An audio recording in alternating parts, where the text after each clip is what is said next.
Black women have nursed a nation of strangers. For hundreds of years, they literally nursed babies at their breasts who they knew when they grew up would rape their daughters and kill their sons. That's a fact. That's strong. I know, but it's the truth, Bill. It's the truth.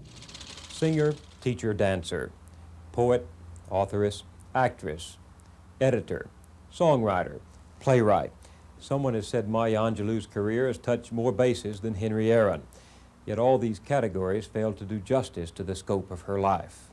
She was raised in Stamps, Arkansas by her grandmother and came as a teenager to join her mother in San Francisco, where, by the way, she became the first black fare collector on the Market Street Railway. In the early 1950s, she studied dancing with Pearl Primus in New York and later appeared as a singer in San Francisco's Purple Onion. She toured Europe and Africa with Porgy and Bess, taught modern dance in Rome and Tel Aviv, played the female lead off-Broadway in The Blacks, worked with Godfrey Cambridge on Cabaret for Freedom, and spent a year helping to raise funds for Martin Luther King in the North. Blacks and women are both trying to get free of cliches and stereotypes. How does a person who's both black and female come to grips with a society that doesn't know who you are?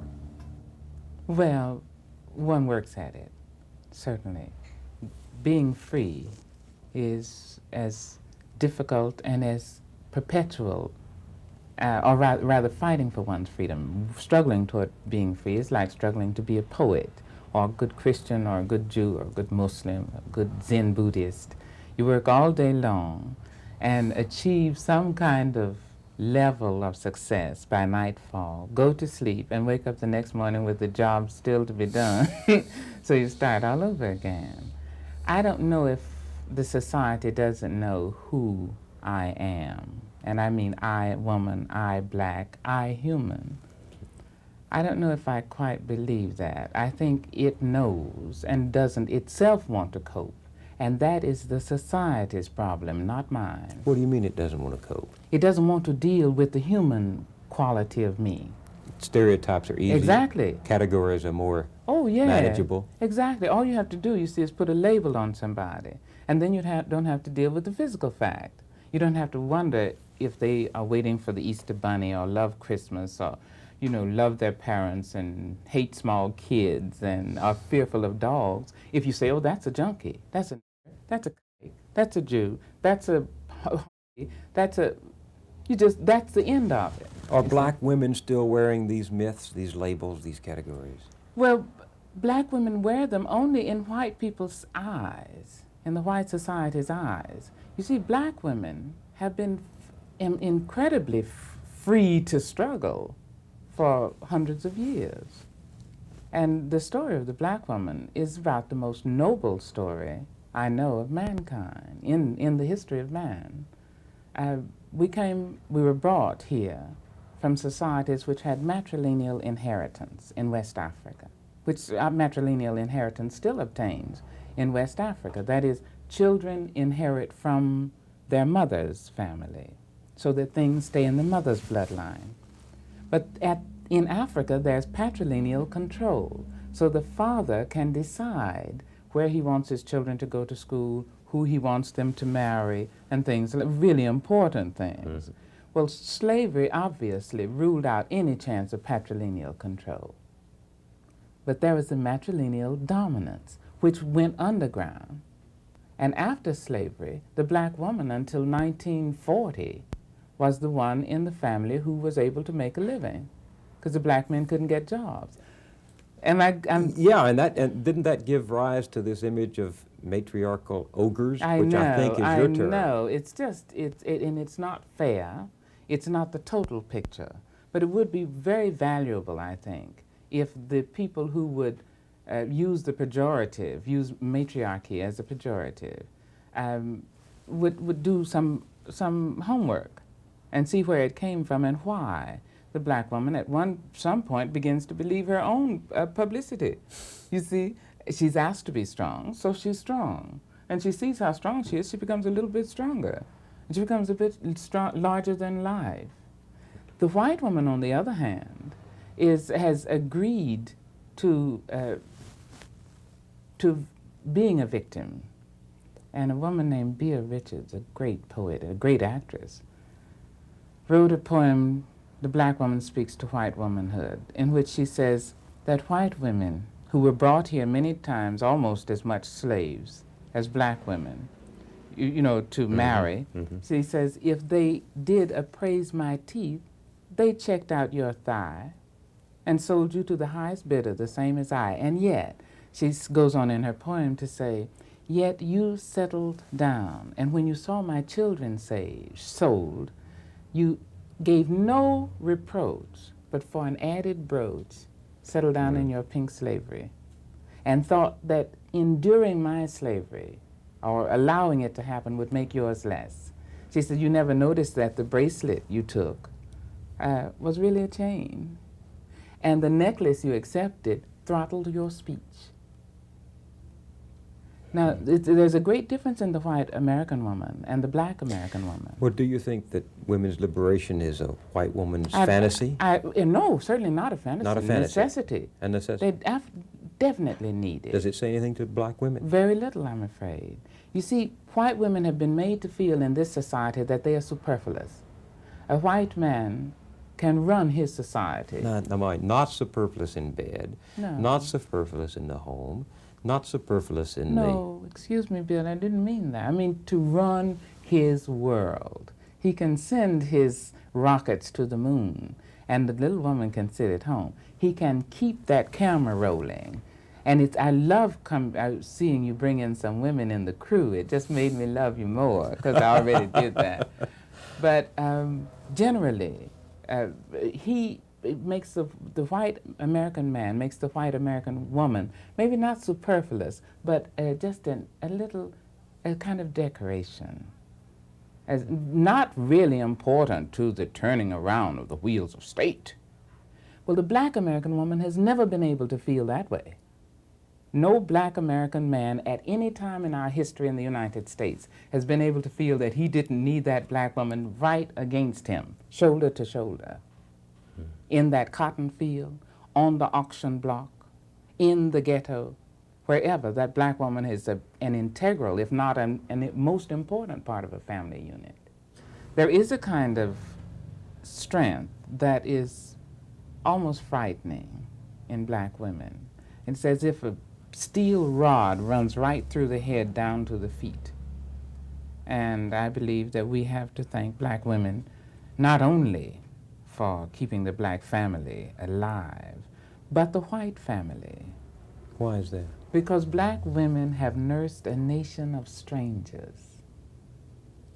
For hundreds of years, they literally nursed babies at their breasts who they knew when they grew up would rape their daughters and kill their sons. That's a fact. That's strong. I know, but it's the truth, Bill. It's the truth. You have done almost anything you wanted to. You've traveled a lot. You've tasted many languages and many lifestyles. You've written, you've acted, you've sung, you've scored movies. You've really been a mobile, nomadic, free person. Yeah. What price have you paid for that freedom?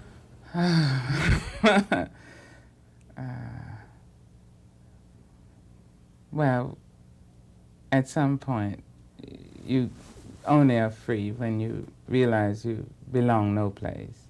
You belong every place, no place at all. The price is high. The reward is great. I feel that I really have felt almost all my life that I wouldn't live long. And now I'm doing a pretty good job, you know. But you've lived. Somebody said a prophet is a person whose predictions have been proven wrong long after they're forgotten. Maybe that self-prophecy will prove to be forgotten. Oh, I hope. Anyway, but do you belong anywhere? I haven't yet. Do you belong to anyone? More and more. I mean, I belong to myself. I'm very proud of that. I am very concerned about how I look at Maya. I like Maya very much. I like the humor and the courage very much. And when I find myself acting in a way that doesn't please me, then I have to deal with that. But the first time I ever felt I belonged any place was in West Africa, in Ghana, when I went to live in Ghana. Why Ghana, do you think? Well, the little towns in Ghana, Bill, you'd think you were in Texas. Really. The little towns are just like our towns in yours in Texas and mine in Arkansas, except that the people wear different clothes and have another language. But the same mores obtain. So I could have been in Stamps, Arkansas, for all intents and purposes. You've lived through the era of civil rights. You've lived through the violent confrontations of the last 10 years. What do you see happening now in race relations? And what's going on right now behind the curtain? Well, let me talk about what's going on out in front of the curtain first. And I'm quoting Cecil Williams, Reverend Cecil Williams at Glide, who this past Sunday at Glide Memorial Church said that he was asked by a non-black, what's happening with the black movement? Why don't I see you doing anything? And his response was, what's happening to the white movement? The most positive thing that has happened in this country is Watergate. Watergate? I believe so. Because white Americans, you see, there was a period when white Americans were marching in Selma and marching to Washington for the blacks, they thought. You see. But the struggle through the Watergate is for the whites. It's for their morality, for their integrity. It's the first time since the early part of the 19th century that a great mass of whites have really been concerned about their own morality. In the early part of the 19th century, there were whites who became abolitionists and supported the Underground Railroad, not because they loved blacks, but because they loved truth. And not since that time. I mean, all the World War II business where we all got together and balled up string and so forth, and was for somebody else, was for the Jews and Europe. But suddenly, or not so suddenly, in the United States, the people are concerned about their own morality, their own continuation. And it's very, very, and that, I believe, will reflect in turn and in time on the Black American struggle. How? Well, I think that white Americans will freely, once they clear up their own backyards, will be able to, that is to say, their own internal selves about integrity and honesty, will have no out, no recourse, except to deal with the race question, which, as Dr. Du Bois said at the turn of the century, the problem for the 20th century will be the problem of the color line. And that will be dealt with not from a paternalistic point of view, I hope. This is what I expect. Not at the sufferance of their time, their energy, of when they have, at somebody's whim, but because it is right to do. And if the country is to continue, if it is to continue to grow to be what it hopes to be, then certainly people will move because it is right to do so. All right, so this is going on in front of the curtain. Yes. What's going on behind the curtain? Well, I think that we've come to a place, Black Americans have come to a place where they are taking a long, deep breath. And one sees that in history, that it does happen like that. Every so many years, there's a surge forward. Herbert Aptheker has a great book called Black American Slave Revolts, in which he starts from the 17th century, the slave revolts, protest movements, and actual riots and that sort of thing. And one sees that there's a kind of rhythm to a movement. And I think we're at a pause now while people take deep breaths and try to decide. You had a son who's now 27, I have guess. a fantastic son. If you had a daughter, Yes. 10 or 12 years of age, what would you say to her about growing up in this society? Oh, well, first, if I had a daughter, it's what I'm at the point of adopting a child now, since I have no child in the home, and I love them. I respect all of them, white and black. My child, I hope, would be black, because I have so much I can teach her and pull out of her. I would say you might encounter many defeats, but you must never be defeated, ever. In fact, it might even be necessary to confront defeat. It might be necessary to get over it, all the way through it, and go on. I would teach her to laugh a lot. Laugh a lot at the silliest things, and be very, very serious. I teach her to love life, I bet you that. When you were growing up in Stamps, Arkansas, let's go home for a Yeah, minute. where were you growing up at the same time? Just 98 miles away. That's right. Same pine trees. I know. What did whites look like to an 8-year-old black? I didn't see them. I mean, I didn't think that they were people. I thought whites were like ghosts. You know, that if you put your hand on one, your finger would go all the way through. I didn't think. You know what? What? That's what we thought blacks were. I thought, you know, the real people were black people, and the others were white folks, and they weren't. They didn't have kidneys and heart and things like that. They didn't cry. You knew that, you know. 'Cause black people, I used to see black people weep, so I knew they didn't cry, because people cried, and white folks just stayed white and kind of floated around like that. Did you dream? Yes. What? Well, at 8, I dreamed once that, or for a number of years, once I'd go to the movies and I saw people like Shirley Temple and Judy somebody. Judy. Oh, gee whiz. Yeah, We're she's both from the getting South. old. And Wizard of Oz. yes, I yeah. know that. Not Judy Garland, but Oh. anyway, those young girls who were in the movies at the time. One is now a plumber on television. You know, she does a plumbing. Downward mobility. Anyway, I saw them and I thought, you know, they live such rich lives. Maybe what'll happen is maybe I'm really a white girl. And what's going to happen is I'm going to wake up. I'm going to have long blonde hair. And everybody's going to just go around loving me and sending me off to school. And I would wait at the ranch gate for Johnny Mac Brown, and with a little bonnet on. It's tragic. When did you realize it was only a dream? Oh, I thought, when I realized that, I realized how lucky I was. It was only a dream. By the time I was 14, and I lived with my mother, and she's so full of joy and life, and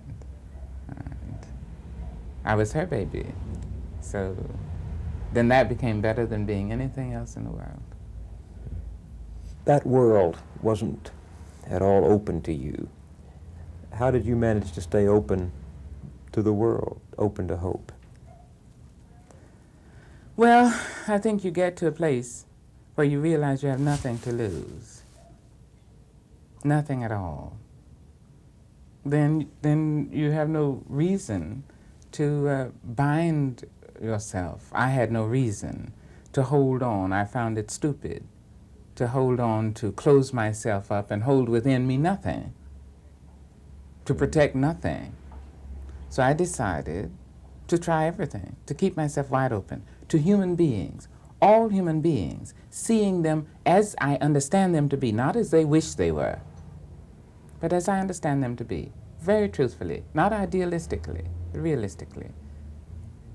and seeing that if this person knew better, he would do better. That doesn't mean that I don't protect myself from his action, you know, and dislike him for his action, but certainly to accept that that's a human being. That too is human. I think that when we lose the prejudices, the fearful, frightening prejudices that say a person like a multiple rapist, a murderer, that's inhuman. When we lose that and accept that that's human, that's human. Hopefully I'll never do it, but obviously if a human being did it, I have the potential. That's human. And then conversely one can say, oh, there's a great masterpiece written. It's a marvelous composition written by a human being. A human being only wrote that. Then I'm a human being. I have that potential. What are you working on now? Speaking of my Angelou human being. Well, I have a new book out now. I mean, it will come out in the spring, called Gather Together in My Name. It's a continuation of Caged Bird. It takes the next 4 years. But I've just got a new assignment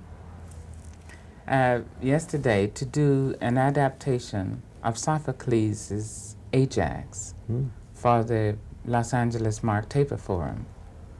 So I go to work on that now. Surely not in rhyme. Yes, partly in rhyme. I decided I'm going to keep the chorus in rhyme so that there'll be a downbeat, you say, so that people can be able to say, "Wow, that's right, that's right." Well, as they say, if Sophocles were alive today, he'd be turning in his grave. You've never had it so good. You'd be so grateful.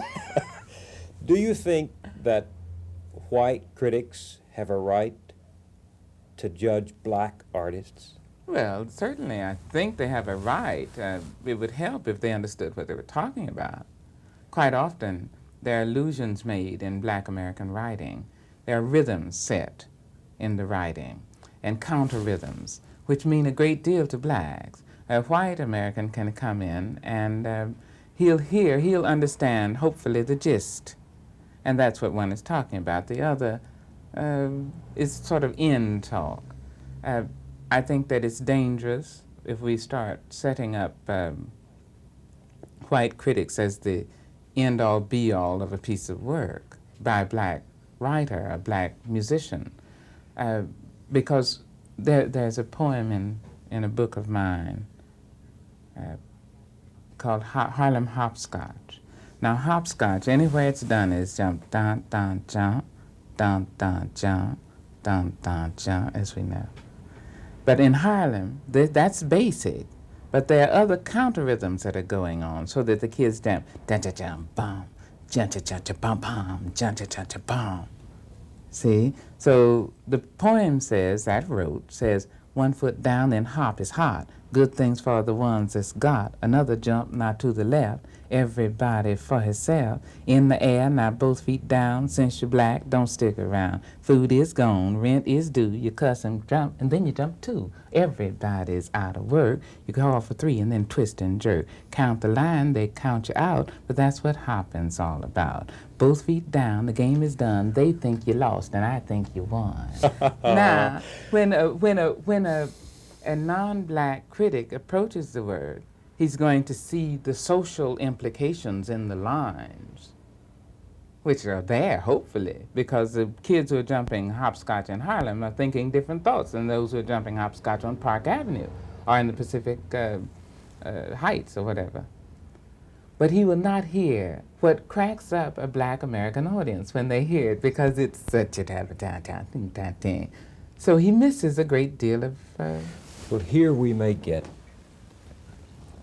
to the last immutable boundary that might prove to be, it seems to me, the final frustration of people like us. How do you cross that boundary and get inside the skin? You don't have to. You don't have to. The really being free is being able to accept people where they are and not try to understand all they are or be what they are, But if you are Italian and you have a certain family kind of feeling and understanding and love to sing and love to be and all that, why can't I, if I were a Jew, simply accept that and you respect what mine is and we respect Mr. Chan over here and Mr. Morisaki over there and Mrs. Brown down the street and Mr. Jones up the street and say all of them are good? Not change them. Not at all, Bill. I think one of the most dangerous statements made in the United States, or descriptive phrases, is that it's a melting pot. And look at the goo it's produced. Well, there isn't anywhere to go from there.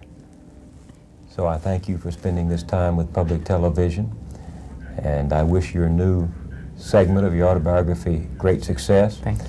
And I hope Sophocles comes alive again. I do too. Thank you, Bill. I've been talking to Maya Angelou, who no longer needs any introduction. I'm Bill Moyers. Good night.